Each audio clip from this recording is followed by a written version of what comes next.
Baik, jadi saya kebetulan lahir di masyarakat Betawi. Orang tua saya juga asli Betawi, baik bapak maupun ibu. Kemudian kakek saya juga pun lahir di Jakarta, jadi Betawi itu lain saya. Saya lahir di Kebonjeruk, tepatnya di Kedoya, itu 60 tahun yang lalu. Ya lebih berapa bulan lah, jadi saya sudah orang di atas 60 tahun, sudah lama.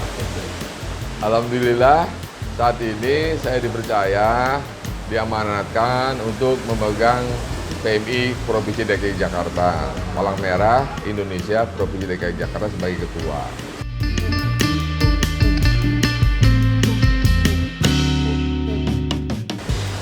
Ini saya emban sejak bulan Agustus tahun 2020. Jadi selaku orang Jakarta asli, alhamdulillah saya bersyukur saya mengemban tugas ini. Karena di sini terus terang ya Mas ya, tugas saya adalah membagi kepada orang yang susah. Saya dapatkan dari orang yang mampu, PMI berikan, saya berikan kepada orang yang membutuhkan. Jadi sebenarnya PMI itu sebagai mediator sebenarnya dari orang yang ingin memberi kepada orang yang perlu kita beri. Apa itu? Ya macam-macam. Terutama adalah dua hal pokok. Yang pertama adalah masalah darah, baik itu donor darah, transfusi darah. Kemudian juga bantuan kemanusiaan lainnya. Apa itu bantuan kemanusiaan lainnya? Macam misalnya bila mana ada bencana, ya ada kecelakaan. Kemarin waktu Sriwijaya Air juga, PMI juga turun ke sana, berikan bantuan-bantuan yang sesuai dengan kemampuan PMI. Memang PMI tidak melakukan pencarian black box itu tidak, tapi pendukung dalam rangka operasi penyelamatan dan pencarian kecelakaan Sriwijaya Air itu. Kemudian bantuan-bantuan kemanusiaan lainnya apalagi bila mana terjadi bencana. Bencana apa? Ya macam gunung, ada gempa bumi, longsor, ya PMI juga ikut memberikan bantuan kepada masyarakat. Paling tidak bantuan pertolongan pertama, kemudian mengatasi bagaimana akibat dari bencana itu terhadap masyarakat. Kalau perlu makan ya kita siapkan makan, kalau perlu pakaian kita siapkan pakaiannya. Kemudian juga bantuan-bantuan, misalnya di Jakarta misalnya sering terjadi banjir, PMI harus turun. Jakarta sering terjadi kebakaran, PMI juga turun. Bahkan pada saat demo juga, ya orang-orang yang berdemo kan banyak ada kecelakaan juga, kadang-kadang yang lecet, yang perlu oksigen, PMI siap di lokasi itu. Jadi semata-mata PMI memberikan bantuan kemanusiaan itu.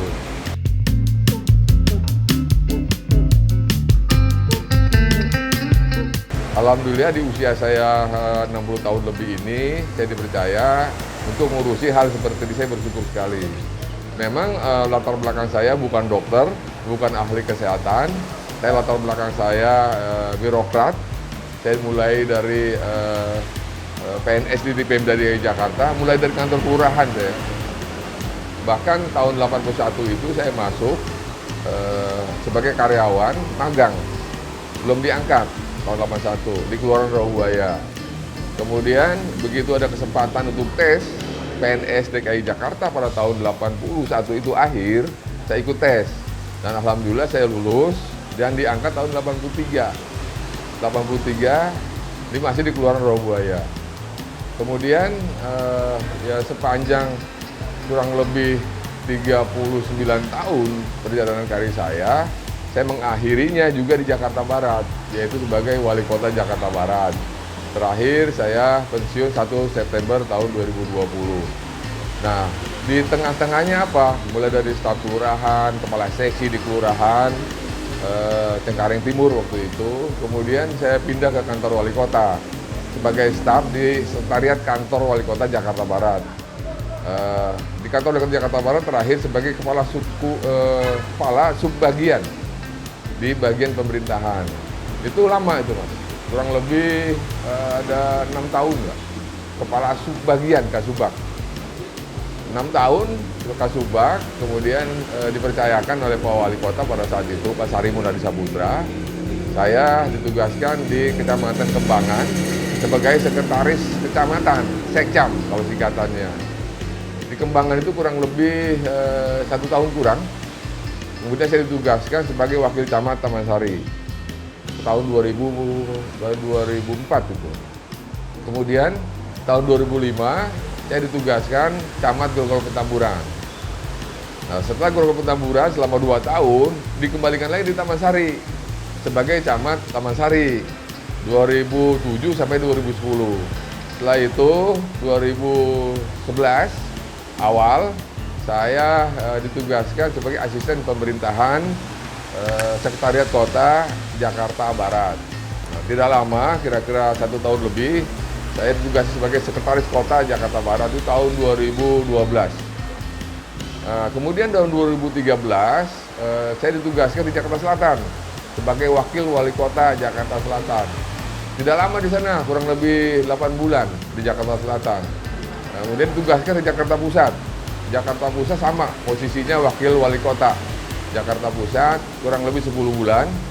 Waktu itu mendampingi wali kotanya almarhum Pak Sekda, Pak Saifullah. Kurang lebih 10 bulan. Kemudian ada lelang jabatan wali kota. Alhamdulillah saya ikut lelang dan saya lulus ikut lelang itu, ditempatkan di Wali Kota Jakarta Utara sebagai Wali Kota Jakarta Utara tahun 2015. Kemudian tahun 2016 karena ada sedikit perbedaan penafsiran, perbedaan bagaimana cara penanganan masalah dengan Pak Gubernur saat itu, maka saya mengundurkan diri sebagai Wali Kota Jakarta Utara. Nah, setelah mengundurkan diri sebagai Wali Kota Jakarta Utara, saya sebagai staf ditempatkan di Badan Pengembangan Sumber Daya Manusia (BPSDM) staf. Tapi tidak lama, itu kurang lebih 5 bulan, saya pindah lagi sebagai staf di Dinas Kependudukan dan Catatan Sipil Provinsi DKI Jakarta sampai dengan tahun 2017. Begitu terjadi pergantian kepemimpinan di DKI Jakarta, saya dipanggil untuk menemani Pak Wakil Gubernur waktu itu, Pak Sandiaga Salahuddin Uno, sebagai staf khusus. Nah, kemudian kira-kira 3 bulan lebih sedikit, saya dipercayakan sebagai Kepala Biro Keuangan Sekretariat Daerah. Ketemu lagi dengan Pak Saifullah waktu itu. Nah, di sana tidak lama, kurang lebih 6 bulan. Akhirnya saya ditugaskan di kantor Wali Kota Jakarta Barat lagi, balik lagi Jakarta Barat sebagai Wali Kota pada tahun 2018. Sampai dengan mengakhiri karir saya sebagai PNS di Jakarta Barat tahun 2020. Itu perjalanan karir saya.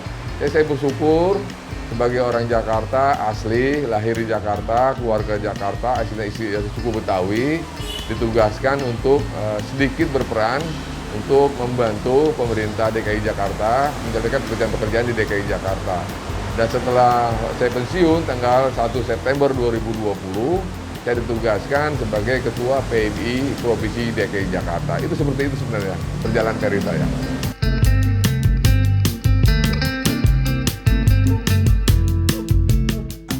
Gitu.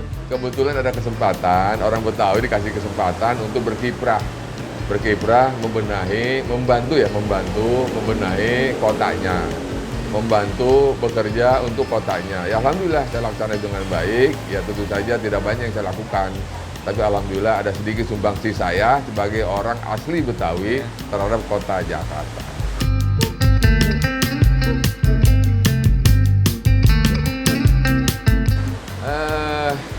Sebenarnya sih saya datar-datar saja, Tapi kadang-kadang memang saya orang menganggap saya terlalu keras, terlalu megang prinsip, gitu. Padahal tidak juga. Kalau saya seandainya sesuatu hal yang saya yakini betul benar, saya akan pertahankan itu dan saya akan laksanakan dengan sebaik-baiknya. Contoh, pada saat saya mundur dari Wali Kota Jakarta Utara, hanya selisih paham dengan Pak Gubernur. Sebenarnya polanya sama, apa yang harus kita capai sama. Jadi bagaimana strategi pelaksanaannya yang sedikit berbeda. Pada saat itu Jakarta Utara dihadapkan oleh berbagai penertiban. Kalau saya menghendaki penertiban itu diselesaikan secara baik, dengan persuasif, dengan menjelaskan kepada masyarakat sejelas-jelasnya untuk apa kita lakukan penertiban. Sementara pimpinan menghendaki dilaksanakan secepat-cepatnya.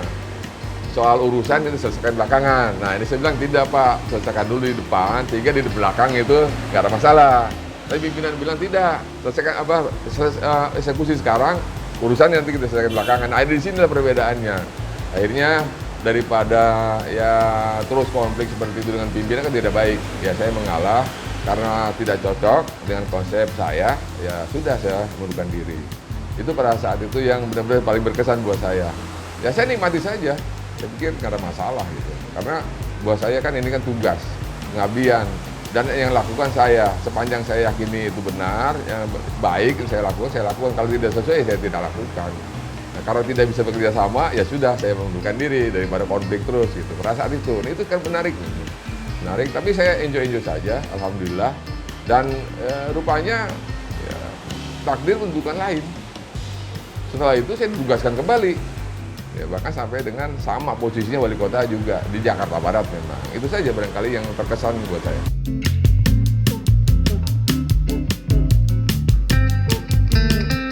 Sampai sekarang saya masih kontak-kontakan dengan mantan Pak Gubernur. Ya, waktu beliau ulang tahun juga saya ucap ulang tahun melalui WA memang. Jarang ketemu masalah itu. Tapi saya harus ketemu WA. Terus sekarang saya nanti kabar kan Pak baik, selamat sebagai komisaris ya, utama. Ya, dia jauh juga. Alhamdulillah nggak ada masalah sebenarnya. Saya juga waktu mundur ke baik-baik menghadap beliau. Sampaikan secara baik-baik, Pak, saya mengundurkan diri, ini suratnya. Enggak ngambek, enggak. Sebagaimana yang digambarkan teman-teman media waktu itu, seolah-olah saya ada konflik, enggak. Saya cuma sampaikan, Pak, ini persoalan seperti ini, ya, saya mundur saja. Oh iya, nggak apa-apa. Selesai, sal. Jabat tangan.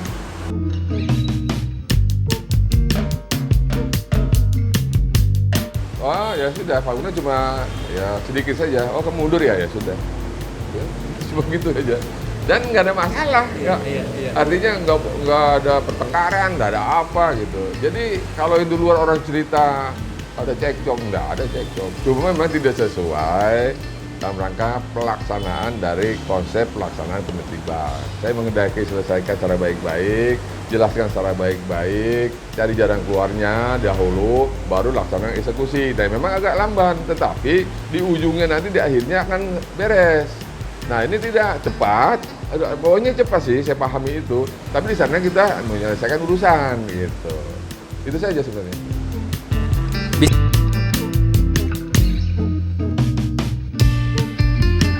Enak untuk menyatakan prestasi. Tapi waktu saya jadi camat, saya pernah masuk 5 besar camat DKI Jakarta gitu. Ukurannya apa ya? Tim penilai saya nggak tahu lah itu. Yap. Tapi terakhir di Jakarta Barat, saya hobi tanaman ya. Ada beberapa spot yang kurang baik, saya benahi. Kalau tidak ada 10 titik tidak besar. Karena saya impun dananya itu tidak pakai APBD. Dari kawan-kawan saya tolong bantu, bentuknya bukan uang. Saya minta pohon ini, saya minta misalnya katakanlah ada ayunan, ada mainan anak-anak, seperti itu. Contoh ini di dekat Kembangan ini ada taman Bangker itu kalau kita keluar tol itu saya benahi. Tadinya kan cuma belukar, itu sayang sekali kan. Sudah kita benahi. Itu cuma kita poles, tambahin rumput, ada mainan anak-anak, kemudian kita rapikan, tanaman lagi beberapa bunga-bunga. Jadi seperti itu. Nah, hal seperti itu ada 10 titik di Jakarta Barat waktu saya di Jakarta Barat bertugas. Dan itu semuanya non APBD. Dan jika saya tidak terima uang, teman-teman saya di Jakarta Barat membantu dalam bentuk material. Ya, saya tinggal tugaskan kepala suku dinas pertamanan waktu itu, tolong didesain, tolong alat-alat disempurnakan, dimanfaatkan. Termasuk di wali kota juga saya bikin tuh, wali kota farm, ya, seperti itu. Itu saya senang seperti itu. Artinya saya senang pohon, dan kan kebetulan di Jakarta ini semakin langka tempat anak-anak bermain. Ya coba kita perhatikan Jakarta Barat, apalagi kalau kita lihat Tambora, mohon maaf, kita lihat Kapuk, Cengkareng Timur, kan sudah tidak ada lagi areal bermain untuk anak-anak. Sementara itu lahan terbengkalai. Ya ini kan lahannya Jasa Marga ini. Saya minta Jasa Marga, saya benahi, saya tidak ambil tapi saya benahi, saya rapikan. Untuk apa? Nanti juga kelihatan bagus, anak-anak bisa bermain, Islamin bisa bermain. Dan ini saya bangga sekali karena juga saya senang pohon, senang taman gitu.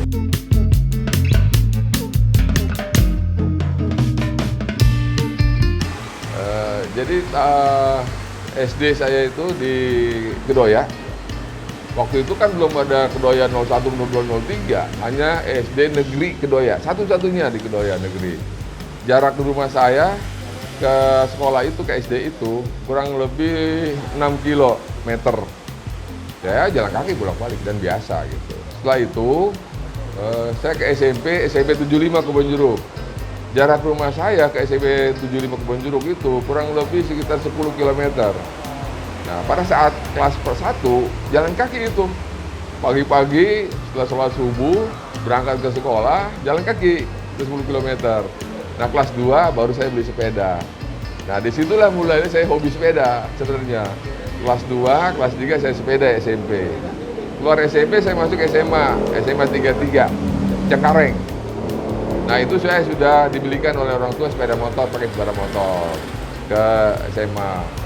Setelah keluar SMA, saya masuk Universitas 17 Agustus, Untak, Jakarta. Waktu itu kampusnya di Jalan Cititiro. Saat ini di Sunter itu, pindah. Ya naik bis lah, biasa naik bis. Karena saya dari keluarga yang biasa, bahkan juga cenderung di bawah, ekonomi bawah. Orang tua saya cuma PNS golongan 2.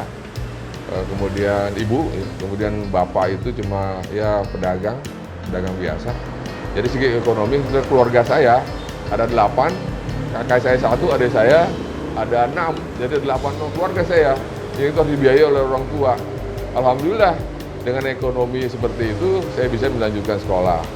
Nah, setelah S1 selesai, saya ambil S2 di Unkris, tapi tidak selesai. Saya masuk lagi salah satu universitas, selesai itu. Saya ingin sampaikan lah. Nggak penting sebenarnya itu, S2 juga nggak penting. Tapi memang saya sekolah umum, kemudian di S1-nya ngambil jurusan ilmu politik. Sebenarnya saya paham politik sedikit lah gitu. Kalau bicara dari taman, nggak cuma saya hobi saja. Kebetulan saya tinggal di Brui juga banyak pohon, masih banyak pohon. Jadi hal seperti itu saya senang gitu.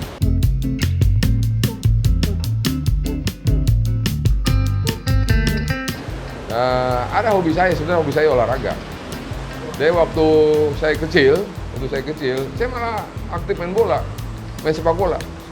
Waktu SMP itu saya sudah latihan di Senayan, di lapangan ABC itu.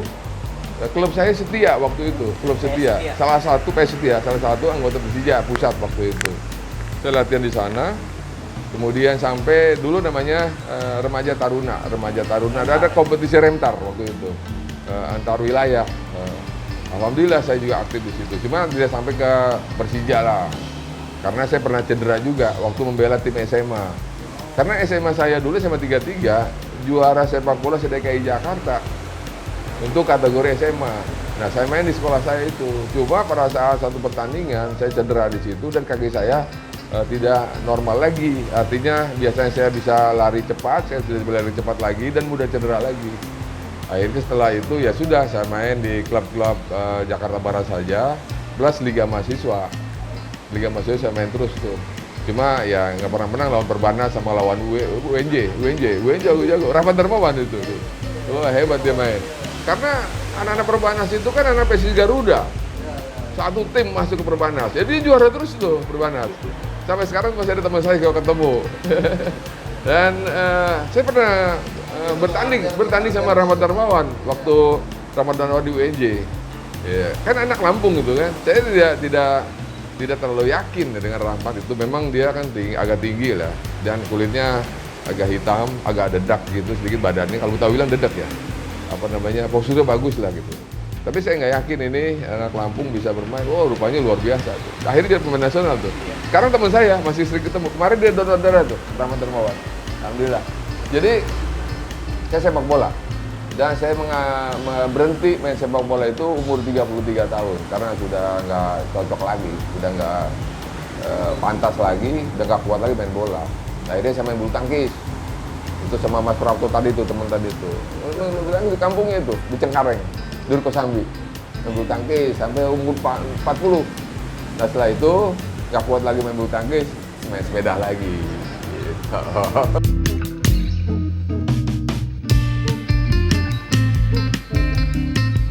Tadi saya pakai sepeda MTB, tapi sekarang ini saya lebih senang pakai road bike yang lagi ngetren road bike.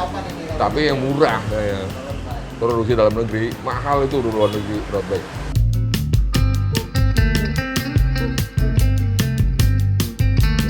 SMP sepedanya mereka Punik, warnanya hitam, Punik warna hitam. Yang mana tuh barang? udah nggak ada lagi. Yang pompanya itu ada di ini, di batangannya. Dia ada batangan sepeda. Joknya itu kulit itu. Gitu. Saya sepedahan itu ke sekolah.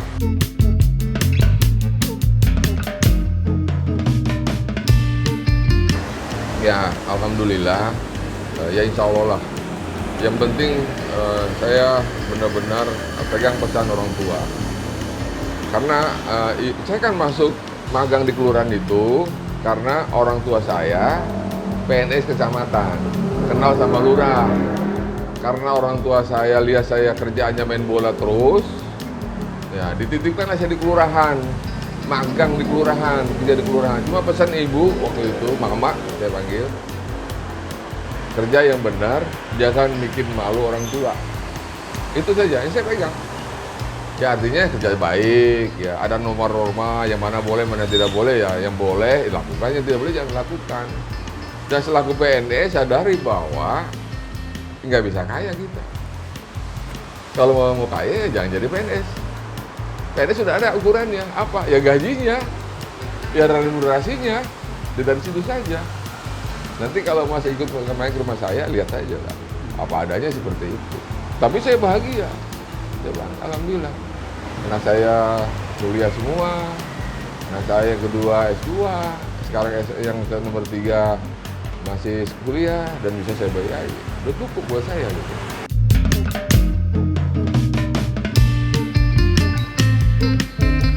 Kan anak-anak sekarang kan sudah terbuka ya, malah kan lebih terbuka dibanding kita zaman dahulu. Artinya menyerap informasi dari mana saja.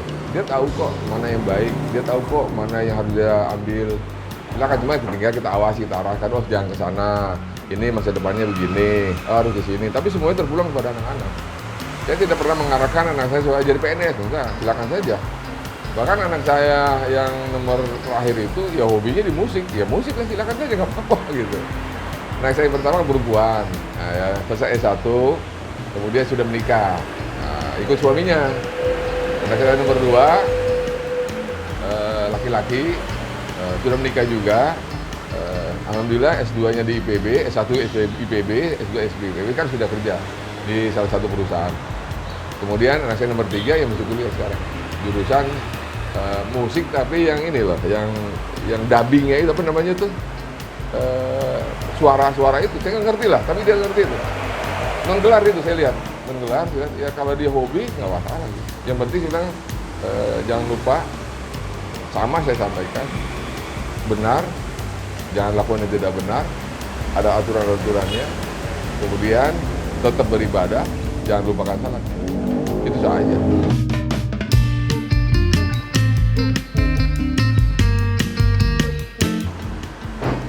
Wali kota kan rezekinya lebih besar dibandingkan camat.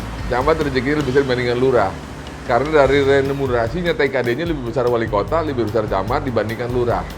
Harusnya wajarnya yang punya kelebihan itu mentraktir ke kekurangan, bukan sebaliknya. Kasihan loh, lurah berapa sih TKD-nya? Ya wali kota TKD-nya cukup, wali kota dapat TKD 50 sampai 60 loh per bulan. Ya wajar lah kalau dia traktirin lurahnya, anak buahnya, jangan dibalik. Satu itu, yang kedua. Jadi ini juga nasihat untuk kota yang lain. Enggak juga sih, tapi saya pegang prinsip itu. Wajarnya orang yang memberi itu ada orang yang lebih cukup. Jangan malah yang lebih cukup mana menerima, memberi. Nah kemudian buat sekalian, kalau sudah kita ditraktir anak buah, ada persoalan anak buah yang nggak beres, kita agak sungkan marahinnya. Kalau saya nggak ada beban. Kalau dia baik, kita katakan baik. Kalau dia nggak baik, ya saya marahin dia, kamu nggak baik. Kalau seandainya pernah ditraktir, kemudian dia tidak baik, kita mau marah sama dia, nggak enak.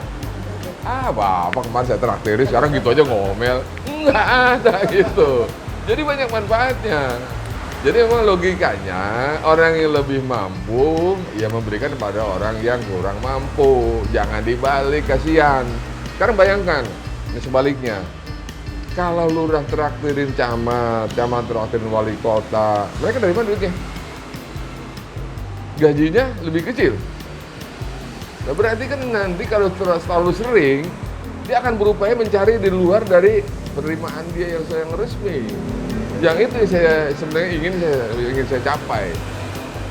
Ingin saya sampaikan kepada teman-teman, ya sudah, karena wali kota penghasilan TKD-nya lebih besar, wajar mentraktir yang lebih kecil.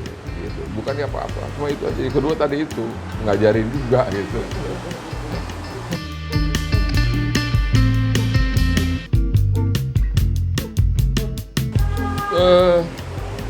Sekarang ini nggak bisa, karena semua ada ukurannya. Bukan cuma jam masuk jam pulang, tetapi setiap PNS itu, ASN itu harus membuat report apa yang dia kerjakan per jam. Kalau tidak memenuhi target, maka TKD-nya berkurang. Oleh karena itu, kalau PNS atau ASN yang malas, pasti TKD-nya rendah. Karena dia tidak memenuhi target-target beban pekerjaan itu. Dia harus isi kinerjanya masing-masing. Sesuai dengan uraian tugasnya. Misalnya uraian tugasnya ini urusan tata usaha. Apa yang bilang tata usaha itu? Apakah membuat surat? Apakah melakukan pengetikan? Harus diisi.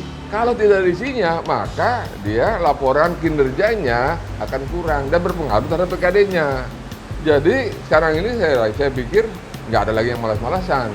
Kecuali barangkali orang tuanya kaya raya, dia malas-malasan bisa jadi. Karena dia tergantung pada TKD. Orang tuanya kaya raya gitu. Ya 1-2 mah ada lah gitu. Tapi peluang untuk itu nggak ada.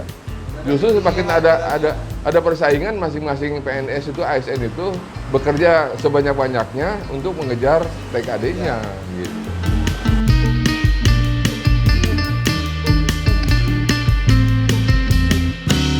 Gini, saya dari awal itu banyak sekali hal-hal yang tidak terduga, yang tidak direncanakan. Tahu nggak mimpinya saya waktu SD, SMP? Jadi pemain sepak bola. Pemain nasional sepak bola Indonesia, pengennya gitu. Tapi karena cedera, nggak bisa meneruskan lagi. Ya sudah.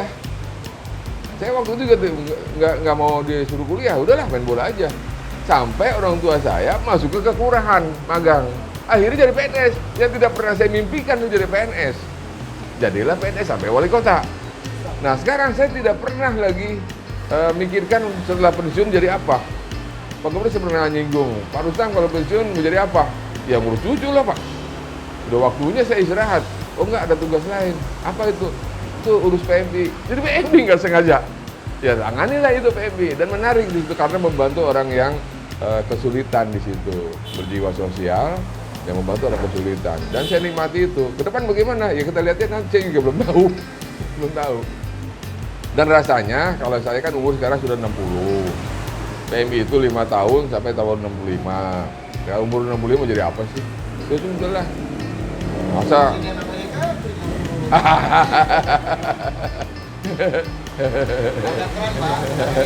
tapi nanti kita lihat lah. Nanti kita lihat. Yang penting sekarang sehat dulu. Ya kita doakan semua masyarakat Indonesia, masyarakat Jakarta supaya kembali sehat, Covid segera berakhir. Itu serang saja. Kemarin 3.500 loh Jakarta angka penderita Covid. Ini bahaya sekali. Nah, dalam kesempatan ini barangkali saya juga mengimbau para pemirsa, ya ayo jaga kesehatan betul dengan patuhi protokol kesehatan. Ya sudahlah, di rumah saja kalau tidak perlu. Kalau perlu keluar rumah silakan, tapi protokol kesehatan secara ketat. Pakai masker, cuci tangan, jaga jarak. Ini saya lihat sepedahan juga di GBK itu sembarangan aja ngumpul, saya lihat bahaya itu. Belum lagi kegiatan-kegiatan ini di depan tuh kan seolah-olah tidak ada PSBB diperketat atau sekarang istilahnya apa tuh PKPM ya. Ramai gitu dari tadi. Harusnya hari ini kan udah sepi hari ini bahaya. Dan sekarang ini kalau dulu ada klaster Covid, klaster perumahan, klaster ini, sekarang klaster rumah tangga udah masuk rumah tangga. Oleh karena itu, mari sama-sama jaga kesehatan. Ya mudah-mudahan mengakhiri sisa umur saya dalam keadaan sehat, bisa mengabdi untuk masyarakat. Sekarang ini melalui PMI, biarlah saya mengabdi melalui PMI. Ke depan bagaimana? Nggak tahu. Kita lihat aja nanti.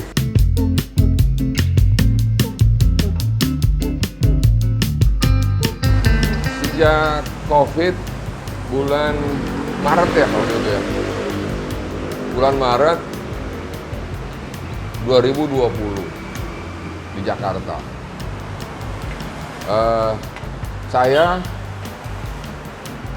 Tugas saya sangat berisiko karena selaku wali kota sering kontak dengan masyarakat.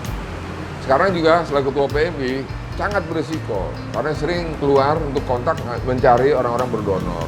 Jadi saya sering berhubungan dengan masyarakat. Memang ini sangat berisiko, tetapi ya insya Allah yang pertama jaga kebugaran, jangan terlalu stres ya. Kemudian ya benar-benar keluar pakai masker. Sekarang lagi wawancara sih nggak pakai masker. Ya pakai masker, sering cuci tangan, jaga kesehatan, kebugaran. Ya jangan terlalu sering begadang ya. Nanti juga makanan-makanan yang sehat gitu. Ya insya Allah lah. Dan yang penting gembira. Ketawa nih. Gembira.